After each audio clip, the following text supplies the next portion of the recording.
Yeah, I like that. Oh man, that's good. That's killer. Pretty Killer, good, right? bro. Yeah, what is that? Well, that's just a Love it. really good song that has a lot to do with today's episode. Oh, I see what you're doing, man. Transporting us musically. I like it. And it is actually the 1942 hit I Lost My Sugar in Salt Lake City by Johnny Mercer. I like it. I like it. Bro, have you seen this, man? There are classified documents being found in like every top politician's houses, like all five of Biden's mansions paid for by our tax dollars, and all three of Pence's plantations. Not to mention your main man Trump. What? Even Trump, dude, my Brago from Mar-a-Lago, man. That's Nice. crazy. Yeah, dude. These freaking classified documents are being found everywhere. It's just all over the news. They're finding them in everyone's houses. Like, why do you guys have all these classified documents? So there's some Or weird shit just going on. or just like change the classification so they're not classified. These are the kind of Yeah, things that people can just leave around. Like how yeah. important how important are they? Like do we have to classify everything? Like, I don't know. I don't know They've got. much about the government, dude. So what can I say? What can you say about the government, Scott? Give us your top opinion on the government. my BuzzFeed headline of the government: Government gets richer, people get poorer. Ding Read ding all ding about it. ding. Extra, extra. Read all about it. Yeah, see, government corruption, see? Hello and welcome everyone to another episode of the Paranautica podcast. We are so pleased to have you join us for today's episode. It is going to be a bit of a mashup of various freak accidents, and I think we will have 3 cases to give you today. And this format is one that we will probably use often in our podcast from here on out because it's a pretty fun format. Yeah, man, we gotta switch it up a bit. Keep things fresh, keep it different, keep it real exciting. You like that? And I also, our do. attention span seems to be getting shorter and shorter as we're absorbing so much information all around us, which, I mean, everybody's got that problem, right? Oh, yeah. Oh, From our yeah. TVs to our cell phones to our Alexas, watches, iPads, computers, and even the mailman, dog. Oh, yeah, for sure. He seems to know quite a bit about useless information, which actually he was telling me a lot about this morning, and he can talk. Yeah? That's crazy, man. I've never actually seen the mailman. Really. I see your mailman pretty much all the time. He is literally hanging out around your neighborhood, and whenever I'm heading over to your place, I see him checking the mailboxes, and then off goes to the next one, I mean, do you ever and off. actually see him putting mail into the boxes, though? Well, no, not exactly. But, when he sees me, he always quits whatever it is that he's doing and he rushes over and he just starts talking my ear off. I don't think that's actually the mailman, man. You sure? Yeah, I'm pretty sure, dude. I don't think that's I the mailman. mean, Are you he sure that's the said he mailman? was. Oh, okay. Well, what's he wearing? Funny you should ask that, actually. He's not actually dressed as a mailman, as you might suspect a mailman would be dressed like. Truth And I comes found out. that I found that to be pretty weird too. But it's 2023 now. Things are different. Things are different.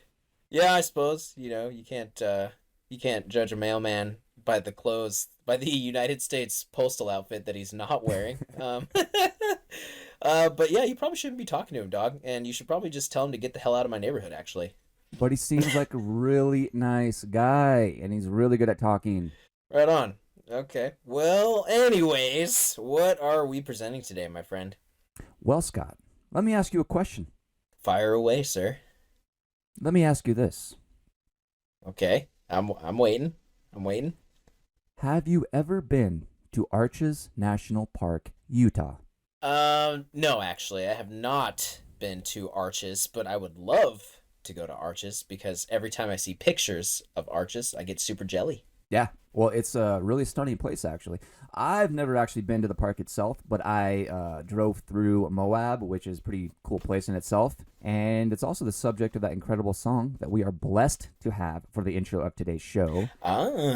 Yes, full Ah. circle moment. I like it. The park itself is like 4 miles north of Moab. I never saw any arches when I went through there. I saw a lot of desert, a lot of mesas, rock. I saw a lot of rock and sand and shrubbery, but I never saw any arches. But would you like to hear some facts about Arches National Park. Oh, you know it. All right. There are more than 2,000 natural sandstone arches within the boundary of the park, and the park contains the most natural arches within a specified area of land in the entire world. And Arches Oh. National Park covers about 119 square miles of ever-changing and extremely unique landscape. Originally established as a national monument by the National Park Service on April 12th, 1929, by the great engineer himself, that's right, Herbert Clark Hoover, the 31st President of the United States, and an orphan turned self-made millionaire before that, which is interesting. I never knew that. I actually found that out. He was an orphan Yeah, at I just age 9. learned something new every day. Yeah, that guy was insane then. Turned his life around. Self-made millionaire. Yeah, that's incredible. The area became a national park on November 12th, 1971, by your number 2 man after the Trumpster, Tricky Dick Nixon. Oh man, both of my heroes in the same episode. I am not a crook. Oh yeah, good stuff. I love it. And today, the park receives up to 2 million visitors each year. Around 300 million years ago, the area was covered by salt water, and as the water evaporated, it deposited a thick layer of salt that is thousands of feet thick in some Whoa. areas. Over time, and according to Christian creationists, this has allowed for roughly 6,000 years for various sediments and other materials to compress and form into rock layers. But as we know, because the most brilliant minds in the subject that we call science have always been searching for and finding new ways to calculate the age of this Earth, specifically the age of various rock samples, and currently they are using what is called radiometric dating, which is a method of dating materials such as rocks that compares the amount of naturally occurring isotopes of an atom and its decaying rates.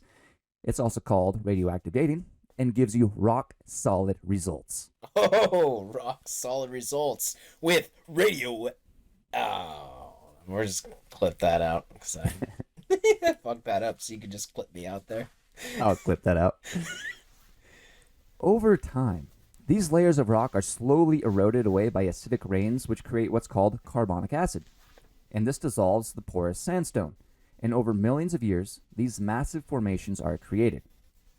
While there are many other cool geological surprises in Arches National Park, the more popular formations are, of course, the arches themselves, hence the name. But people don't just look at these arches and admire their thick, smooth, hard elegance. No. People attach ropes to these arches at the very apex of the arches themselves, at the very top, and then tie the other end to their waist, straight rope to waist. Very Oh primitive. yeah. Now, they're using proper gear, of course, and once harnessed in, they run down the arch a bit and then leap off, swinging themselves down and through the arch. It's actually pretty insane, but pretty damn cool as well. Yeah, it's a little bit too many question marks. I think just one access point not properly Yeah. in there, and well, yeah, you're gonna be swinging for a long time, my friend. Swinging into the afterlife. The practice is illegal, but this does not stop thrill seekers who have a penchant to test death who stands in the distance, staring from afar. I mean, Jesus Christ, seriously, you have the one opportunity on this earth, and this is what you're doing? This is what you're deciding to do with your life? Let's get this over with. Clarissa Explains It All reruns are coming on in about 12 minutes. Death loves Clarissa Explains It All. Yeah, apparently, man. The Undertaker, he's got his flicks too. Yeah, what else are you gonna do when you're sitting down around there waiting for souls? That is true, man. Just Clarissa Explains It All reruns. Wonderful. Yeah. And in March of 2015, 22-year-old Kyle Lee Stocking was about to take such a leap. He took his measurements, tied himself into his ropes, ran down the thick, smooth, hard, rough surface of the arch and leapt, arms stretched out, back arched, and gravity did what gravity does. It always does, Coop. Unfortunately for Kyle, he put too much slack in the rope, and he plummeted straight into the 300-million-year-old sandstone below. I mean, what's the point? I need a new job. Death does need a new job. It must be really boring standing around looking from afar, waiting for people to die. Especially if it's the same thing time after time. He probably checks like arches like 2 or 3 times a day just like comes back like, we got another one due in 15 minutes. Oh, someone's lining up. Better head back. Yeah, here's another one. Yeah, it's a busy dude. Just a hot spot. But statistically speaking, deaths aren't very common in this park. Not like in the Grand Canyon, where as of February 8th, 2022, there were 134 deaths. Following that is Yosemite with 126 deaths, and at number 3, the Great Smoky Mountains with 92 deaths. Arches National Park is said to be ranked the 31st most dangerous park, according to ABC News. Well, that makes sense, as Herbert Hoover was the 31st most dangerous president. Didn't he tell the American people that the economy was doing the best it ever had right as the Great Depression made its appearance or something like that? He assured the citizens that the economy was still going really strong in late 1929, and then, as we know, the stock market crashed, and then what we know as Black Tuesday happened, and that all set the stage for what we call the Great Depression. And it's bound to happen again, but I think it'll be much, much worse than the 1929 Depression. What was Black Tuesday again? I mean, wasn't that basically like the stock market was doing extremely well one minute, and then everyone thought it would keep getting better, but then it just started to randomly crash, and people began to panic and sell everything, and the banks just like didn't have enough money? From what I recall, it's like the United States, it was a very wealthy country at the time. Market had risen to unprecedented levels, and this made people really excited to buy into the market. And oftentimes, these people would borrow money to invest with, from the banks usually. This ultimately destroyed many people's lives. People kept buying and buying, though. Buy, sell. Get on the horn, Rigsby. Sell it up, buy it up, and then sell it up. Rigsby, no, Rigsby, where'd you go, Rigsby?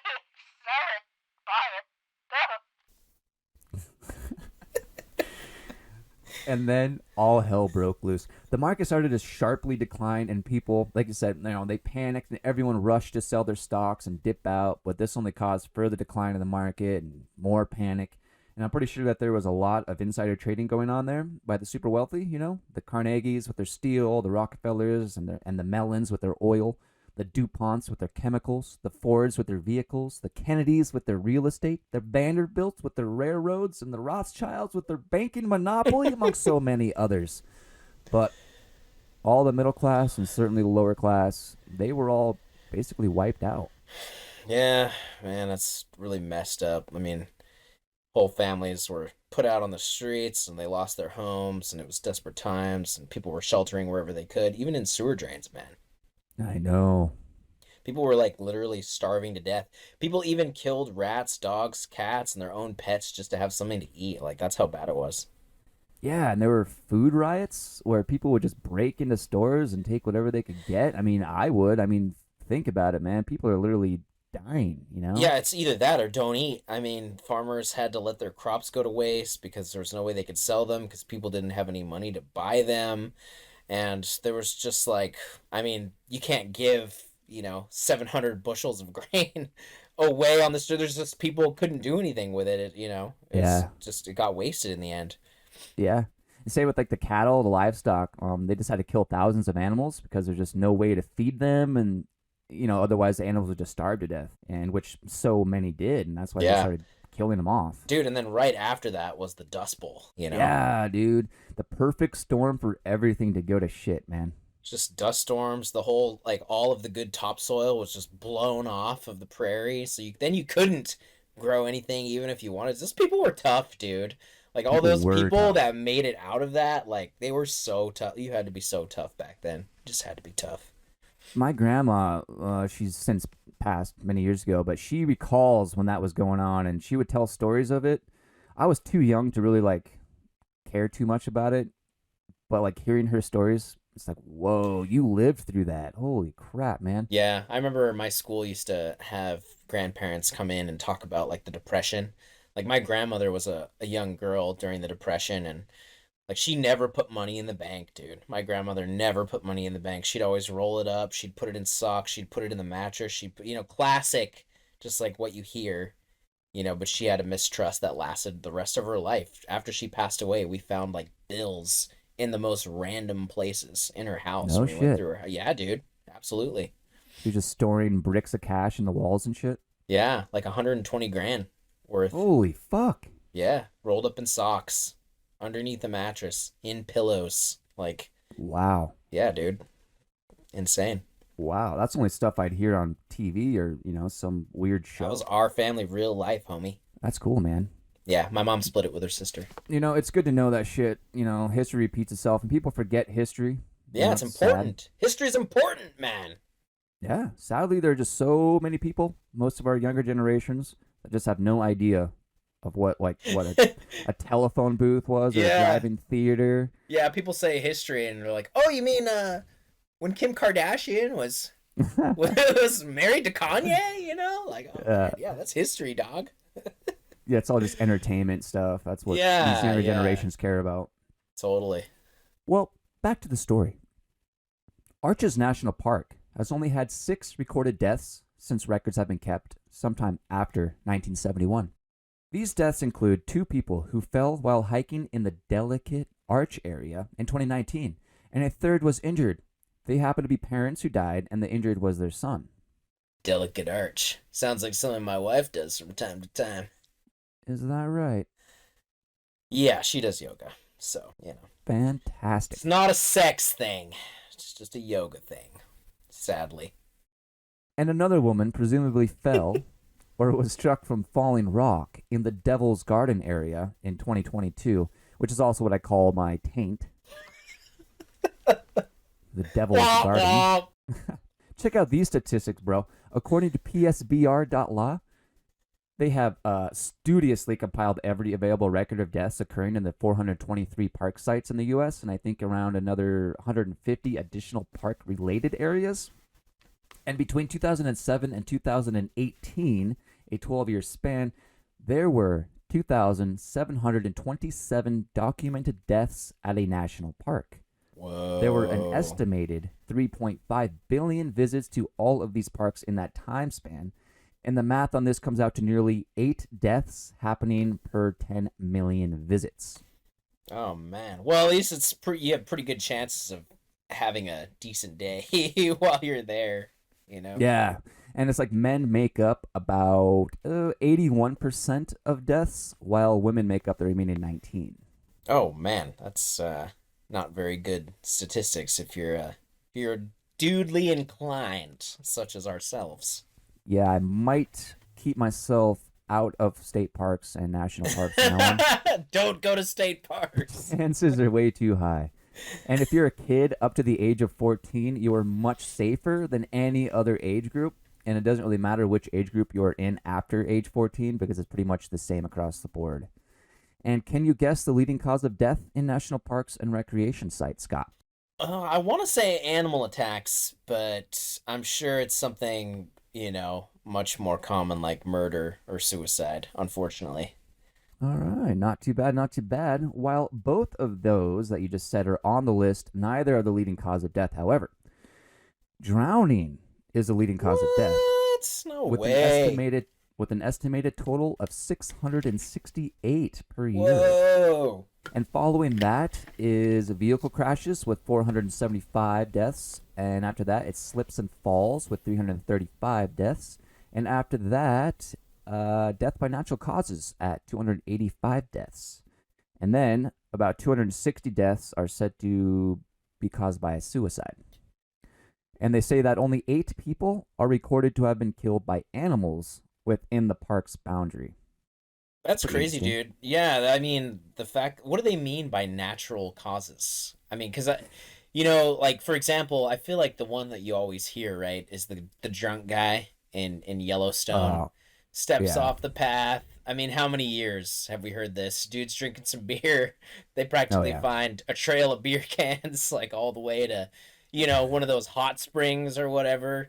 Dude falls in. They just like find the remains the following day because bro stepped off the path and didn't realize that it wasn't just like a normally temperatured pool.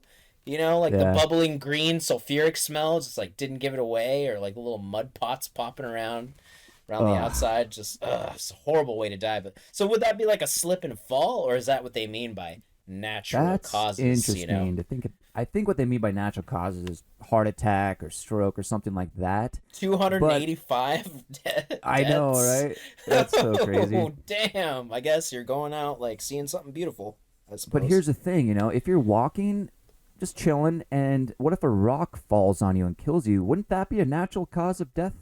I suppose. I mean, it's definitely not a suicide or a vehicle crash or a slip and fall, so I mean, it would have to be a natural caused death. I Maybe mean, I that's don't what they know. mean, It's you know? interesting. Yeah, that is interesting. But with 8 people recorded to have been killed by animals, this means that 1/4 of those victims were 19-year-old Julie Helgeson and 19-year-old Michelle Coons, who were both mauled by grizzly bears on the same night in Glacier National Park in 1967 in 2 separate attacks in 2 separate locations about 12 miles apart. Yeah, and you can actually watch the documentary about that on YouTube. It's called Night of the Grizzlies. Great movie, and Jack Olson also wrote a book about it, which I have not actually read. Neither have I. I have watched the documentary, and it's pretty good. Yeah, I mean, it's just an interesting story. You gotta watch out for them bears, bro. Watch out for them Yeah, dude. bears. Duh, I mean, bears. I've chased bears. I've been next to bears. I've been lucky to not have been attacked. Um, Yeah, I've only and seen bears from afar, and that is close enough for me. see, in high school, we'd have kegers, and this one we'd have them in the woods. And I think it was our junior year in high school, we had this keger in the woods. And when I showed up, all these girls were like, "Oh my god, there's a bear over there!" And I'm like, "Oh, cool, a bear!" So I went over to it, and it was a chill little black bear chilling behind this log. And I walked up really close to it, like probably 15 feet from it. Took some pictures, and everyone's like, "You're fucking crazy! Get away from there!" And I was like, "Yeah, you're right." But no one was attacked that night, and Yeah. yeah, the bear was just chilling around the party, having a good time. I wanted to focus more on the death of a woman named Esther Nakajjigo. All right, let's do it. Esther was 25 years old and originally from Uganda. She gained a sort of celebrity status when she worked on a fundraising project in order to help a hospital be built in an area of Uganda that was pretty much ignored by the government. She did so well for herself that she earned numerous international accolades, awards, and donations. She was granted a visa to come to the United States to continue her education and was participating in programs at the Drexel University in Philadelphia, Pennsylvania, and also at the Watson Institute in Boulder, Colorado. While in Colorado, she met a man named Ludovic Michaud through a dating app. The two of them hit it off immediately and decided to go through a wedding ceremony at a courthouse. They intended to have a lavish wedding in Uganda when they would be able to travel again, since COVID restrictions were in place at the time. Esther and Ludovic decided to take a trip to the Arches National Park to sort of get away from all the madness that the cities bring, and statistically speaking, they chose a very safe place to visit. It was also a mini vacation to celebrate their new lives together, and they could spend the time enjoying not only each other's company, but enjoying talking about what the future held for them. They visited many of the main tourist attractions, and of course took dozens upon dozens of photographs of themselves at these sites. As the day was winding down, in the hot temperatures, they decided that it was time to head out of the park. They also thought that going to grab some delicious ice cream in a nearby town before calling it a night back at their hotel room would be a perfect ending to a most perfect day. So the pair got into their silver Chevy, I think Malibu. I think it was a Chevy Malibu. I couldn't tell exactly from the pictures, but they were driving out of the park and just about to drive past the exit gates. And I'm sure you're familiar with the gates that they put on either side of a road, each being about the length of a single lane. And so when they are both closed, they could be connected at the middle and then locked together, right? Yep, yes, sir. So they have these gates at the entrance and exits of Arches National Park, and attached to these gates on either side are signs such as a stop sign and a road closed sign. So Ludovic was driving the car with Esther riding in the passenger seat. The newlyweds were as happy as could be after spending a magnificent day in one of the most beautiful areas of the United States. Life was amazing. These two had their shit together and a bountiful future ahead of them. As the couple were about to pass a set of these gates at the exit of the park, which were open to allow traffic through, an unexpected and freakish gust of wind picked up in that exact area at that exact time as they were passing through the gates. This gust of wind apparently ripped a piece of metal gate with the attached stop sign on it off of the gate itself on Esther's side. And this large piece of metal and stop sign flew right toward Esther, who was only a mere 3 feet away, albeit protected by the car. Some reports said that the gust ripped off a piece of the gate, which flew into the side of the car, but others say that the gate swung shut with immense force. But either way, this piece of metal, or the stop sign itself, went right through the passenger's door's frame and the window, and Esther was decapitated right next to her husband. She had no chance, even if she was able to see it coming. It just happened way too quickly, way too suddenly, and there's just no time to react. The force of the impact left the stop sign embedded into the side of the car's door. And there are pictures of the car afterward, just of the damage of the car. And it's incredible that wind actually caused a steel pole to cut through the metal door frame of a car and decapitate a person. The decapitation in the passenger seat literally drenched the entire front interior and Ludovic with blood. Ludovic said that he knew his wife was dead when, quote, he inhaled the copper-tinged smell of blood, turned to figure out that what it was, and saw that she was dead, end quote. At that moment, the blood-soaked Ludovic jumped out of the car as it was slowly moving, and then he sort of observed the situation and noticed that the car was still rolling down the road, so he ran up, jumped in, and put it in park before finally being able to step back and making sense of everything. Ludovic and the family of Esther sued the park seeking $270 million in damages, arguing that the national park was negligent and failed to properly secure the gate. And that case actually went to trial on December 6th of 2022 and ended on the 12th. But there hasn't been a final ruling in the award settlement at this time, or it hasn't been made public. But get this, man. The fucking U.S. attorney, Amanda Burnt, argued that the plaintiffs should be awarded some money, but not the $270 million that they originally asked for, but rather $22,508 for funeral expenses and $5,000 for Ludovic's therapy expenses. Wow. Holy shirt, dude. Like that is just so messed up, dude. She's so heartless. Amanda Burnt, you said? More like Amanda burnt Ludovic and Esther's family. What a bitch. Yeah, bro. And that's the U.S. attorney, for Christ's sakes. Just another example of government officials being government officials. Like, you have to be pretty damn heartless and hollow to be in a high government position like that. And they're like, oh, yeah, here's $22,000. Yeah, I mean, here's these for your hardship. newlyweds. They go through the national park to have a good time. They're not doing anything wrong. This thing blows off in a freak accident and decapitates the person. Like, at least toss the guy $1 million. You know what I mean? Yeah, dude. Like, just toss him $1 million. It's just, it's beyond. I mean, yeah, 270. That's a high figure. Well, you always shoot high. And you then, always you shoot settle high. low. Yeah, but there's really no. I mean, they're newlyweds. This poor girl. Right. That's just heartless, dude. I'm not at all surprised by that, though. That surprises me nunts. And Amanda Burnt, she said the amount, the $22,508, takes into account Esther's education and earning history at the time of her death. Oh my gosh. Yeah, stating that it would cover her loss of financial earnings. Absolutely terrible. Absolutely terrible. So there was another case back in the 1980s when a man named Randy Rost was sitting in the back of a camper that was attached onto the back of a truck. You know what kind of camper I'm talking about, right? Yes, sir. Yeah, it's kind of like sort of like a gooseneck camper. No. It's one of the ones that just sit on the back of a pickup truck. Yeah. On the bed. Right. Oh, like I see what you mean. Like the whole setup is tucked in on the actual bed itself, and I was thinking it was like the metal arm hooking down, but no, I know what you mean. Yeah, I know what you mean. Yeah, and it has like little extension part that goes over the top bed of the truck. Yep. Yes, sir. So he was chilling in the camper, this Randy Rost, and someone else was driving the truck. And it's at night, and they were traveling down a dark and winding road in Stanislaus National Forest. I think that's how you pronounce it, Stanislaus. And the road is more narrow because of the thick foliage that was growing on both sides of the road, making it all the more difficult to navigate.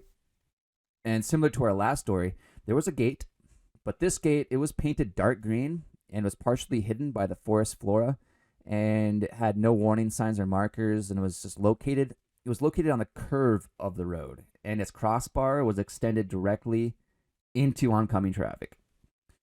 So as the camper drove around that corner, the crossbar crashed right to the front of the passenger side, sort of through the passenger side window by the mirror, and went through the back of the truck, Oh my through the metal gosh. camper shell, and impaled Randy Ross directly through his chest. And the truck didn't stop immediately because it all happened so quick, right? And so the truck continued going. So with Randy impaled on the gate and the truck continuing to go, he then crashed through the back of the metal camper, which only forced his body to be pierced further onto the Oh pole. man. Can you imagine? No. And the truck stopped shortly afterward once the driver realized that something just happened, But there Randy was, impaled and hanging by this pole, slowly realizing the gravity of the situation. It's not that bad.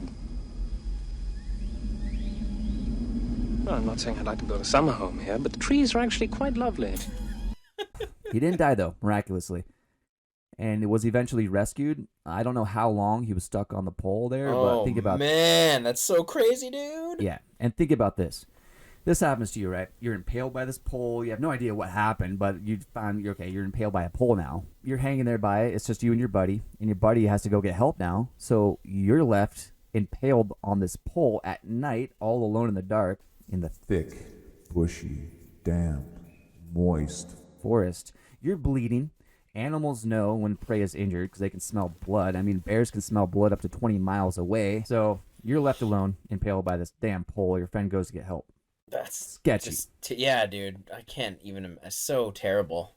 And It would have been even worse if those animals actually came up to him and started eating him, and there's nothing he could do. Yeah, like the last thing you need. I mean, this guy's just turned into a human flag, and then Yeah. the next thing he sees are little glowing eyes starting to appear. Ooh, scary. Just oh man. I mean, he probably didn't care. He had a pole through him, and that's probably Yeah. mainly Just kill me what he now. was focused on at that point in time. Was just sitting there in disbelief, just hanging. Oh my gosh. Yeah. I can't even imagine, dude. And your buddy's like, just hang on, bro. I'll be right back. I'll be right back. And he stops at a couple bars to get some drinks. Yeah, just stops to get a drink of water, take a piss, Buddy's just hanging there. So Randy Ross, he was eventually rescued, and after a long, drawn-out lawsuit against the United States of America, Randy Ross was awarded roughly $647,532 Oh, wow. in 1980s money, which in Okay. today's dollars would be equivalent to about $1.8 million, roughly. See, that's what they should have given that other guy. I mean, if not more. His Ludovic, wife yeah. was literally decapitated. This guy survived. He was the plaintiff and survived. They had experienced the accident, lived through it. This other guy lived through it, but his partner did not. He'll never have that partner for the rest of his life, and they just want to toss him 22 grand in today's dollars. In Come today's dollars, yeah. on, man. Oh man, sorry to go back to that. So all that's pretty crazy, right? So now, we've been on dry land for a while. Let's leave terra firma and dive into some Deep, rhythmic, powerful, undulating, glistening, wet, rough. waters. We've all heard about breathing oxygen in tanks carried on our backs while diving. But have you heard of liquid breathing? Yeah, dude. That's breathing in an oxygen-rich liquid solution, right? It's literally breathing a non-compressible liquid, which was actually first developed as part of the Manhattan Project during the Second World War, called perfluorocarbon, or PFC for short. PFC is colorless and is composed of carbon and fluorine, which when combined makes the strongest covalent bonds in nature. PFC is unreactive and biologically inert, just a purely neutral substance. So check this shit out. In 1966, after years of many different scientists experimenting with and perfecting the use of a liquid oxygen, which was mainly an oxygenated saline solution, American researchers Leland Clark and Frank Golan knew that animals, specifically rats, had been able to live up to 30 minutes while completely submerged in such a saline solution. Golan and Clark decided to add this already somewhat successful saline solution with perfluorocarbon. They first tried their experiment on dogs, which worked surprisingly well.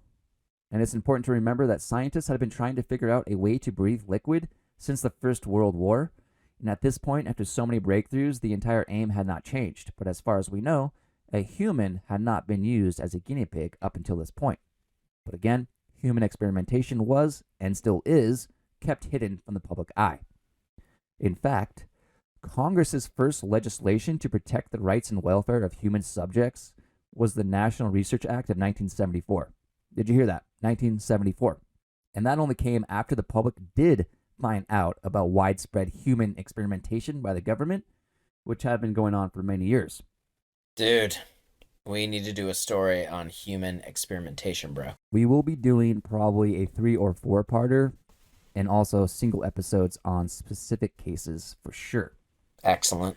So in the early 1970s, after 3 more years of perfecting their breathable liquid solution, the 2 scientists conducted their newest experiments using the first known human test subject. The test subject was a man named Francis Folashik, who was a U.S. Navy diver and volunteered his services. Ah, yes. Rather than be slipped some LSD without your knowledge and have a handful of weird men in suits following you around taking notes.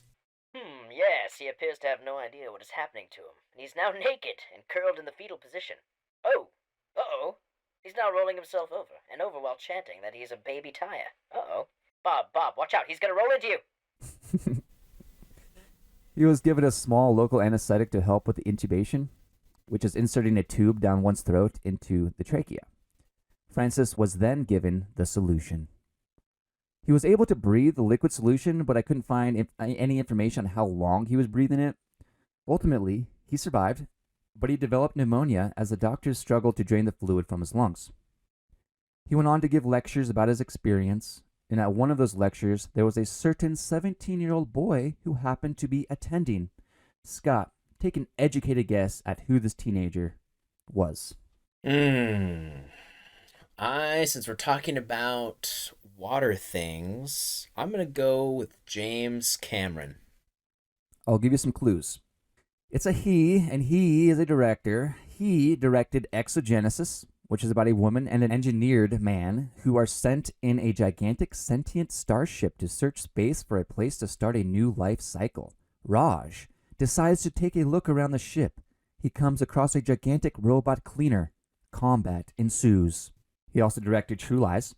So your life's in the crapper. So your wife's banging a used car salesman. It's humiliating, I know, but God damn it, take it like a man. Terminator. There's a high probability. He took a submarine 35,787 feet down into the deepest part of Mariana Trench. No guesses? He directed Titanic. Daddy, it's a ship. You're right. Yeah, I'm still going to go with James Cameron. My initial guess. Many years later, this then 17-year-old would write a screenplay for a blockbuster movie titled The Abyss. Yes. That 17-year-old was James Cameron. Ding, ding, ding, ding, ding, ding. Woo! What do I win, man? Do I get $22,000 for funeral expenses or what? You can come back next week and help host another show. Oh, that's more of a curse than a prize. Oh, but never mind. I'm grateful. Thank you to all of you who helped me get to this moment. I'd like to thank my publicist, who is non-existent, and my supportive family, who is also non-existent. Just kidding, family. Don't kill me. No, seriously, don't kill me. Don't kill him, please. I need him here. So, dude, In the Abyss. All right, the movie is a fantastic movie to begin with. Great movie. Always loved The Abyss. Great movie. Loved it. There's a scene where they put, and you might remember this, they put a very real rat into a cage and then put that cage into a large dish of actual fluorocarbon. Yes, sir. And the rat actually breathes it in. It's a pretty incredible scene. Yeah. So in the movie, for anyone who doesn't know, the scientists doing it are showing divorced, middle-aged man, heartthrob, and all-around good actor Ed Harris what he will need to do so that he can dive very deep into the ocean without having to use an oxygen tank. Now, the whole point of scientists wanting to develop a way for humans to be able to breathe a liquid solution was so that they could dive into really great depths, right? And to also avoid getting caisson sickness, or better known as decompression sickness, or the bends, in its most general layman's term. Scott, have you ever had the bends? I can't say I've ever had the bends, but I can tell you that my body does bend. Okay, to be honest, I only get the bends when my wife is doing the delicate arch. Oh, zinger! Got you, bro! Well, the bends is defined as an illness or disorder and occurs when nitrogen saturates the blood and tissues while the body is under high pressure. And if the pressure is decreased too quickly, i.e. a diver going straight to the surface of the water from a great depth, There is a rapid release of nitrogen gas, which causes bubbles to quickly form within the blood and tissue. And if the nitrogen isn't able to dissolve within the blood and tissue, the very painful result is getting the bends. And this is why divers slowly come to the surface, often stopping at intervals for minutes at a time just to allow the nitrogen to dissolve from their blood. And if one is so unfortunate enough to get the bends, they are likely to feel unusual fatigue, intense pain in the joints, dizziness, confusion, ringing in the ears, vertigo, numbness, shortness of breath, paralysis, and even death. I actually have a couple of sides on the subject of the bends. I was reading the history of building the Brooklyn Bridge, and there's lots of accounts of when they were building the footings in the river. I mean, they didn't know these kinds of things back then.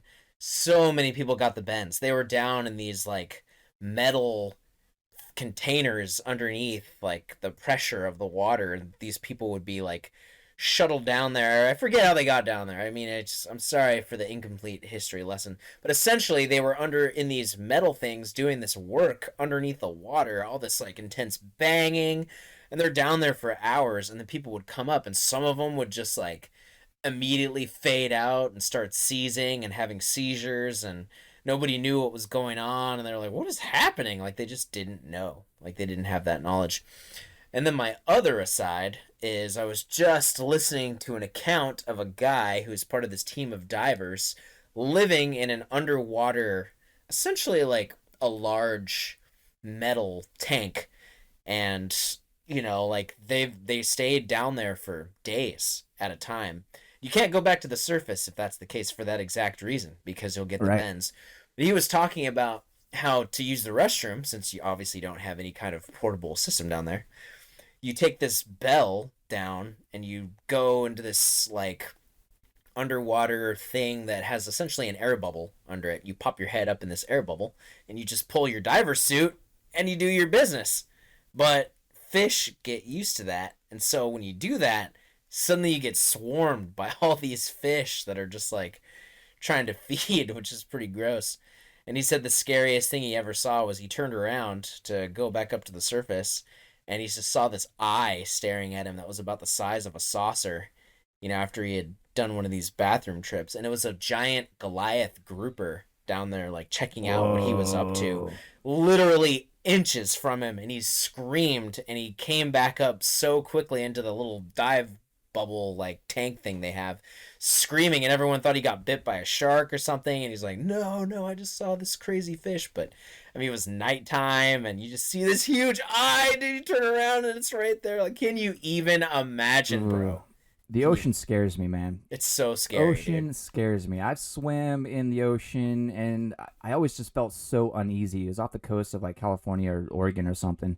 I was like 14, my parents and I, or my family, we were taking a road trip, and we stopped somewhere along the coast, and we ended up hiking down to the beach, and it wasn't an area for people to be swimming. It was not a designated beach. We didn't know this at the time. But, we were like, oh, let's just swim here, and the water was pretty rough, and we later found out, like later that day, that where we were swimming is a big shark infestation where they breed. No way. Yeah, dude. Yeah. And so like I, went out a little bit, and the waves are pretty strong, and they could easily pull you out. And so I was like kind of scared. We were right there where all these sharks were fucking breeding, bro.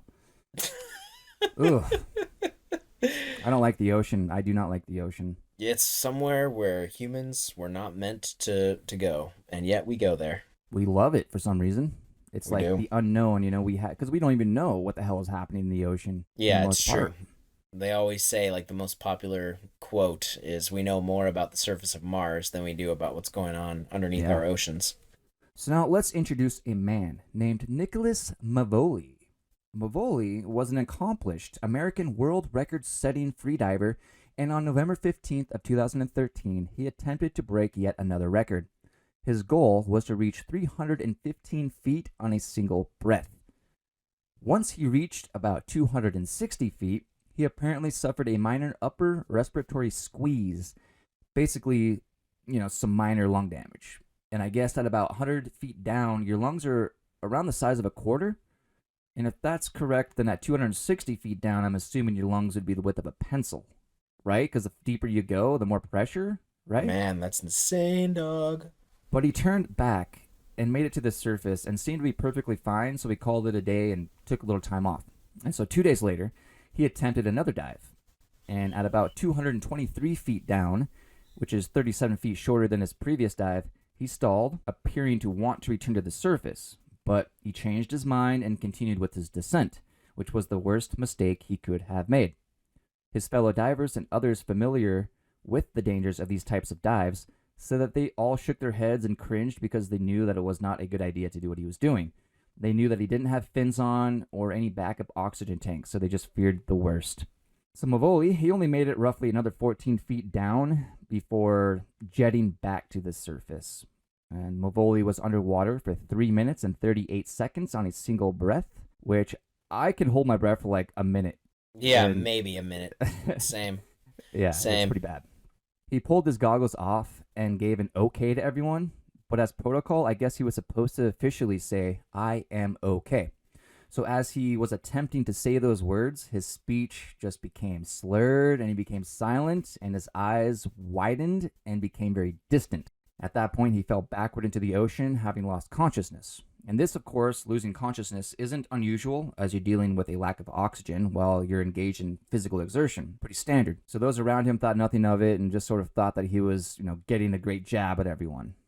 Oh, he's so good at that. He always been a greatest prankster. Haha. Look at him there, not breathing and stuff. Just hilarious. Gets me every time. No, the situation was grim and they took it as such. They immediately got him onto a platform and began resuscitation, but blood starting to literally pour out of his mouth and nose and began to puddle around him. For 90 minutes, they tried to save him. He was given shots of adrenaline to help, but nothing worked, and he was pronounced dead. But that wasn't even a story that I was going to tell, but at some point, as I was researching the story that I'm about to tell, I remembered a picture that I had seen of Mevoli as he surfaced, and you could look at this all over the internet, and it shows the moment when his eyes were that wide and distant. And he looked scared, but confused at the same time, and then knowing the backstory to it just makes it all the more frightening. So I figured I'd throw it here, because it kind of fits. Let's talk a little bit about what is known as the Byford Dolphin accident or incident, or whatever people want to call it. But before we dive into the depths of the story, we first need to skim the surface and get an idea of what saturation diving is. The following comes from howstuffworks.com. Saturation diving is based on the principle that the pressure of the dissolved gas in the blood and tissues is the same as that of the gas in the lungs. Basically, a diver goes down to a depth, perhaps 300 feet, and remains there until no more gas can dissolve in the tissues. The tissues are saturated with nitrogen. Once the saturation point has been reached, the time required for decompression will be the same, no matter how much longer the diver stays at that depth, whether it be a minute, an hour, a day, or even a week. This principle has been used for divers who live and work in undersea habitats. And undersea habitats is where we will be sinking to for this next story. A little side note. Saturation divers make up to around $200,000 each year. Woo! Scott, take a guess at how many saturation divers die each year on average. I'm gonna say 2. Well, our records are only from the US and Canada. So between the superpower Canada and the third world US, on average, about 80 saturation divers die each year. Oh man, I was way off. 78 off, yeah. Yeah. So the Byford Dolphin was a semi-submersible, column-stabilized oil drilling rig. And a little history on this fucking thing. It started operating in 1974 and drilled for many different companies in the North Sea. At the time, it was equipped with state-of-the-art technology. Just a couple years after it began operating, we would see the first human casualties. The Byford Dolphin ran aground while being moved from an oil location back to the port of Bergen. Every crew member made it safely to lifeboats, but the seas were very, very rough. Many fell overboard, resulting in 6 deaths. Now, let's do a little doggy paddle on over to November 5th, 1983. So how this thing is set up is like this. There are 2 main chambers used as sleeping quarters, one on each side of a sort of foyer chamber where you would prepare to enter into the diving bell attached beneath. And on one side of one of the main sleeping quarters is an escape chamber. The diving bell is where the divers can exit the habitation and go down to the sea floor wherever they need to go. The diving bell below is attached to the chambers above by clamps. These clamps are operated by divers to allow pressurization in each chamber, and there were a very precise series of steps that needed to be followed when opening and closing the diving bell access. It was vital that the pressure in each chamber was kept in perfect balance. Or else. A total of 6 men were in the Byford Dolphin tending to their duties on this day. 2 men were in Chamber 1, literally sleeping in their grundies. 2 other divers were apparently watching over the clamps and pressurization from outside the Dolphin, according to the official diagram. Then there was Bjorn Bergersen and Truls Hellevik. These 2 were apparently leaving the area of the diving bell as they had just come up from the depths and going toward Chamber 2 through the foyer chamber. I believe they were in the foyer chamber area when the inexplicable suddenly occurred without giving anyone a chance to comprehend their dire situation. There was a critical decompression malfunction. Later, the medical examiners said that their deaths were near instant, but that moment of realization was definitely not painless. Due to the differences of pressure in each compartment, the explosive decompression caused the blood of at least 3 of the 4 divers that were inside the main chambers to basically flash boil right where they were. And I was trying so hard to find out exactly what would happen to a body in such a decompression, because everybody wants to know, do we explode? Or is everything inside of us just sucked out of every hole, leaving a crumpled skin suit? We all want to know, right? For a long time, I could not find a damned thing on the forensics of it, and then I came upon a PDF of the actual accident, which is a detailed report from the doctors who investigated the deaths. This report included actual photographs of the chambers and of each victim's body exactly where they were when this event unfolded, literally in the blink of an eye. Everyone except for Truls Hellevik. He had to be searched for and put back together. But he didn't explode, like some may wonder. The bodies of these victims showed large amounts of gas within the blood vessels. There were hemorrhages all over the soft tissues. Fat was found in the arteries of the heart and veins, which was mixed with gas bubbles, and the medical professionals said it looked like sizzling butter on a frying pan. The damages are all internal, unless you just so happen to be near a small opening and get sucked through said opening, much like Truls Hellevik was. Truls Hellevik, which is a sweet fucking name, was forced through a partially open door roughly 24 inches long and in the shape of a very thin crescent moon. Now, I hate to be indecent, but Coop, was it a waning crescent or a waxing crescent? I would speculate by seeing the photos, I would say it was a waxing crescent. Oh, all right. The door was exactly 2 feet in circumference. It's one of those small, round doors you would expect to see in like a submarine movie, which seals off each compartment as you go through it. But these doors didn't swing open on hinges like a regular door. These doors would be pulled out and then, away from the actual opening itself a few inches and then slid over on a sort of like guide railing or something. So this door was only slightly open because Hellevik was in the middle of closing it. He just had a few more inches to close, but man, if he had closed it any more than he was able to, it would have been a whole lot messier. So what follows is a little bit about the state of his body. The top of his skull and his brain were missing. His scalp with long blonde hair was found nearby. Only the base of the skull was intact. Many splintered fragments of bone were spread about. His face was found completely removed from his head and was essentially a mask. His left upper arm was separated just below the shoulder joint. His right arm was just shredded to pieces but still attached to the body. Both hands were separated, as were the forearms. His right thigh, leg, and foot were gone, but the right knee joint itself was located. The left thigh was removed just above the hip joint. His pelvis was cut into 3 distinct pieces. On one of these parts, there was a small fragment of his small intestine attached.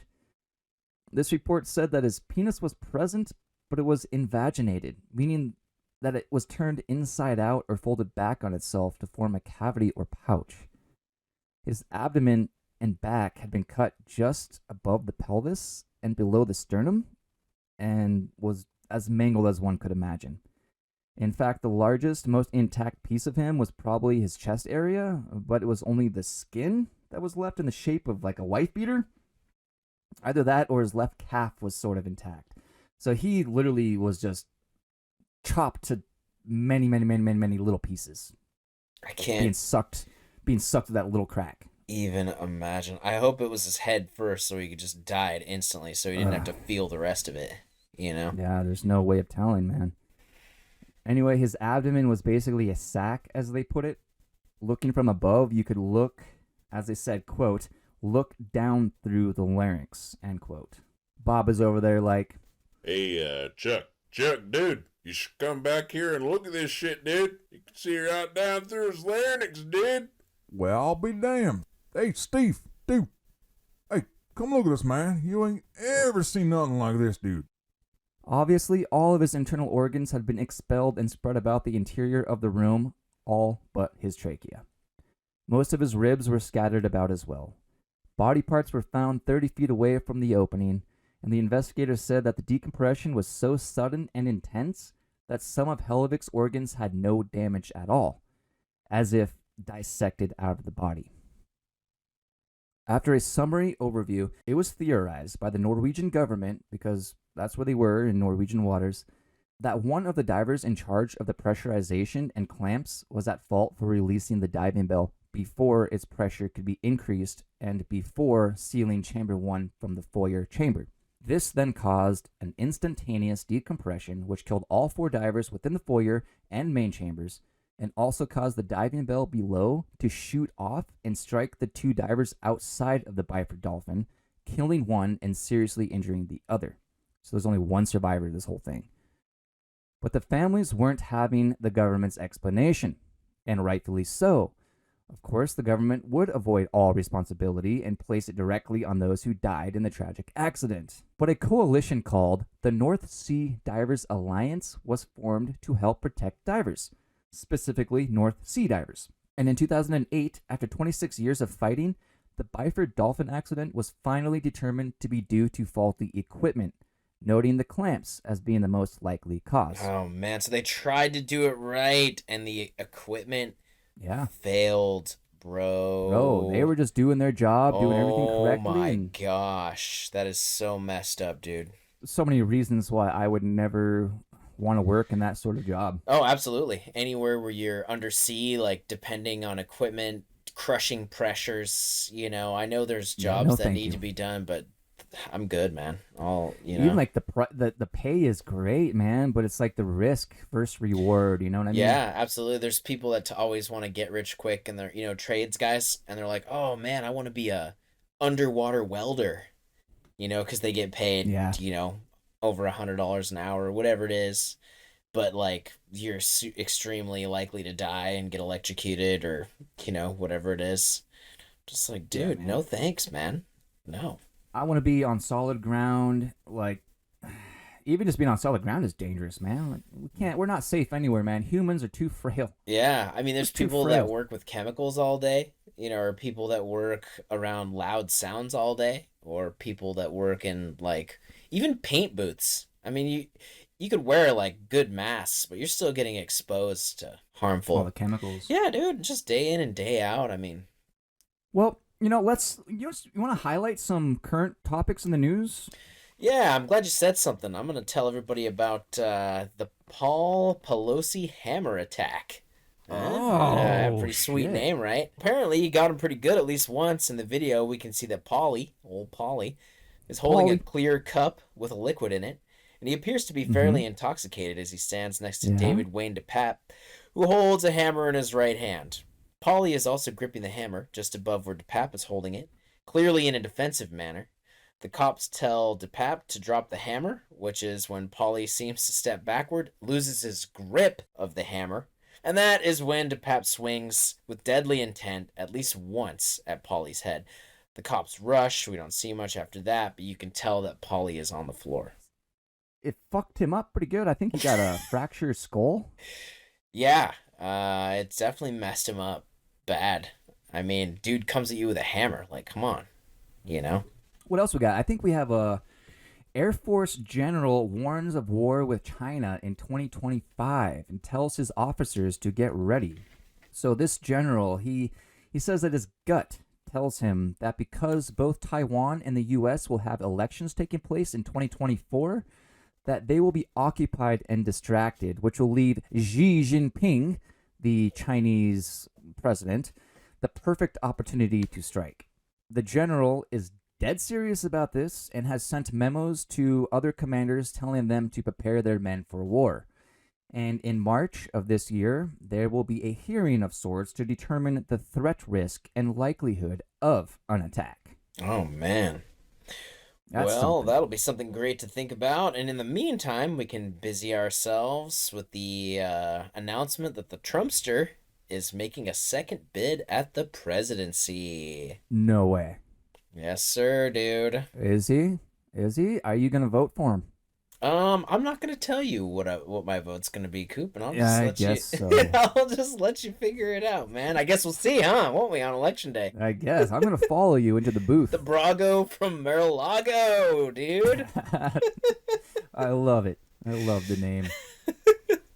Did you want to talk about this new case about Tyree Nichols? Yeah, we should definitely. Tyree Nichols was stopped during a traffic stop on January 7th, 2023. Nichols ran from officers who gave chase. They knocked him to the ground where they had him on his back.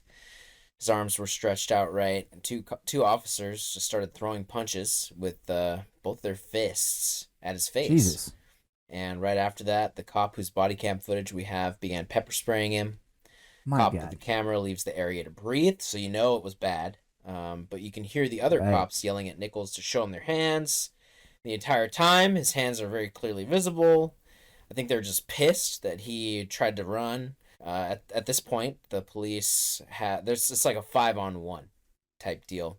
And then you see Okay. one of them just throwing straight haymakers at this dude's face while he's on the My ground. God, Can't dude. defend himself. He's been pepper sprayed. They're throwing haymakers. Two of the others stand him up, put his hands behind his back. The cop with the camera turns and walks away, so you can't really see the beating happening, but you hear him in Of course. pain. Like, clearly the guy's in pain. He's moaning, and the moans are becoming more faint. He's losing consciousness. The cop with the camera walks back over, and you just see multiple other police officers run up to where they now have Nichols on the ground. And the footage changes to a stationary camera, and so you can see the entire scene kind of from afar.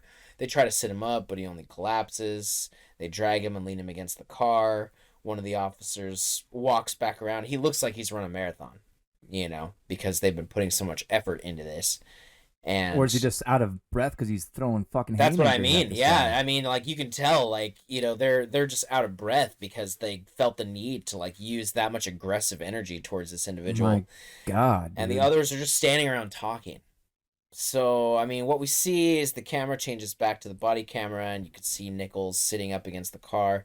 It's been about 9 minutes since they first gave chase, and then you see the paramedics arrive. Nichols falls over onto his left side, and then there are just various faces of various officers involved. Some people smiling, like they don't think it's a big deal. Wow. And then you see the officer appear, the one who looks like he's run a marathon, and one of the other main officers who was involved in the physical assaulting of Nichols, and they're pretending that they were hit first by this guy who was on the ground, and they pepper sprayed Right. him. Yeah. And then a lot of minutes go by, and you see Nichols laying on the ground, and then the body cam cop just walks away. So now the information that we have, in lieu of all this, is we know that Tyree Nichols was beat to death, and at least 5 now former Memphis police officers have been charged with his death.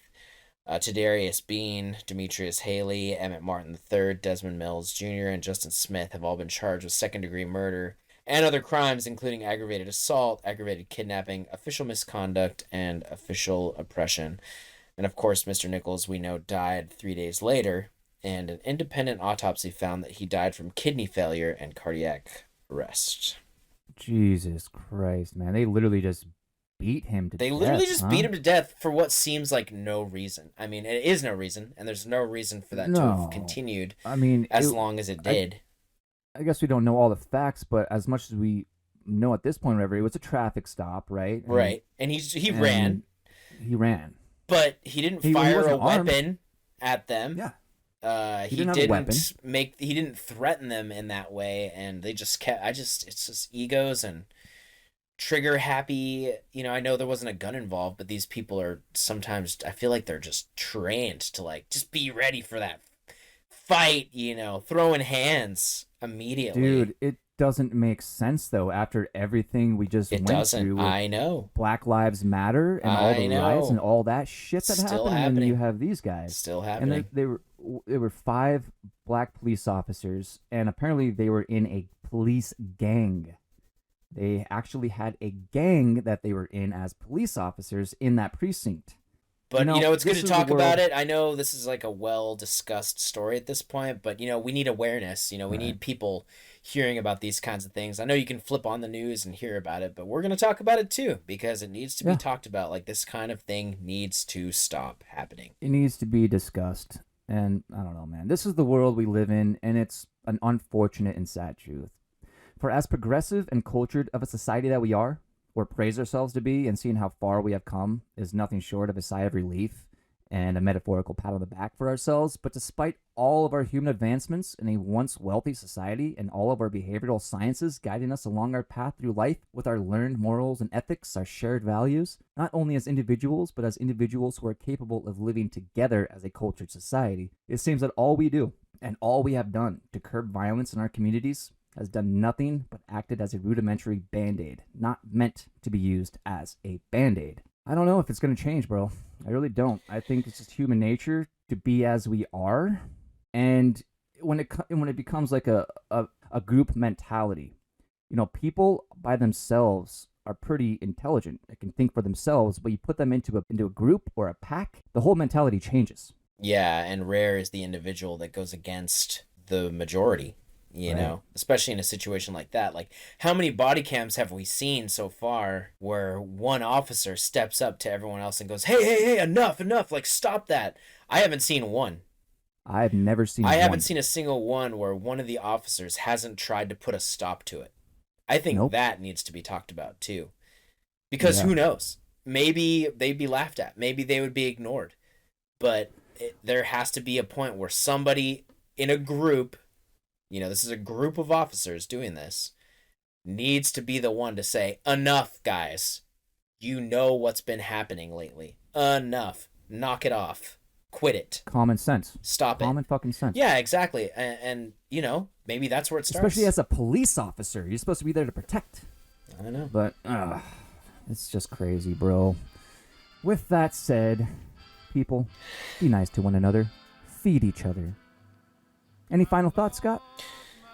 Oh, that's going to be it, everyone, for today's episode. Thank you for tuning in. Hope you enjoyed a little something different, a little mashup, if you will, of just strange events and strange happenings along with current events.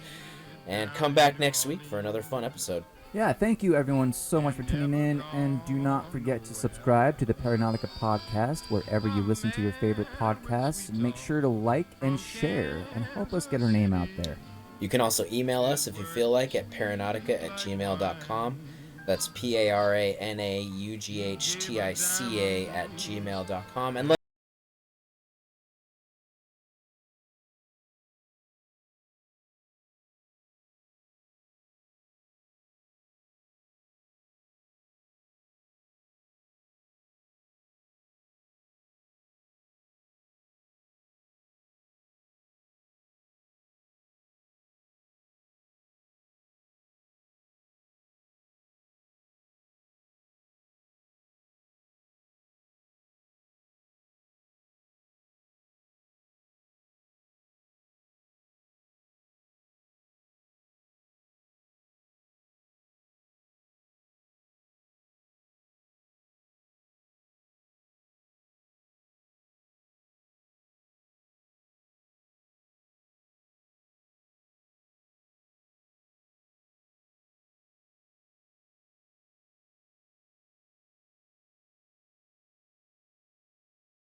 God.